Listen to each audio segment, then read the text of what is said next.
શહેરમાં 60 લાખના digital arrest કેસમાં આરોપીના 2 દિવસના રિમાન્ડ મંજૂર. ગુજરાતમાં ડિજિટલ અરેસ્ટના બનાવો પ્રકાશમાં આવી રહ્યા છે.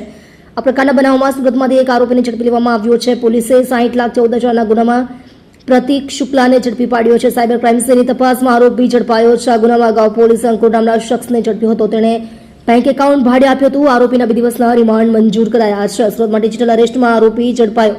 સુરતમાં સાયબર ક્રાઇમ સેલ દ્વારા 60,14,000ના ગુનામાં સંડોવાયેલ નાસ્તા ફરતા આરોપીને પકડી પાડ્યો છે. આરોપી પ્રતીક માતાપ્રસાદ શુક્લાને પોલીસે ઝડપી પાડ્યો છે. આ ગુનામાં અગાઉ અંકુર નામનો શખ્સ પોલીસના હાથે ઝડપાયો હતો. તેણે પોતાનું બેંક એકાઉન્ટ ભાડે આપ્યું હતું. પ્રતીકના બેંક એકાઉન્ટમાં ફરિયાદીના 26,41,000 રૂપિયા આવ્યા હતા. પોલીસે આરોપીને કોર્ટમાં રજૂ કરીને 2 દિવસના રિમાન્ડ મેળવ્યા છે. તમે જોઈ રહ્યા છો DNY ન્યૂઝ ચેનલ રમનદીપ કૌરની સાથે. 2025નું એક ડિજિટલ અરેસ્ટના ગુનામાં અમે લોકોએ બીજા આરોપી પ્રતીક શુક્લાની ધરપકડ કરી છે. એ જે ડિજિટલ અરેસ્ટ છે એ 60 લાખનું હતો અને એમાંથી 1.5 લાખ રૂપિયા જે એકાઉન્ટમાં ગયા હતા એમને અગાઉ અમદાવાદથી ઝડપી પાડવામાં આવ્યો હતો.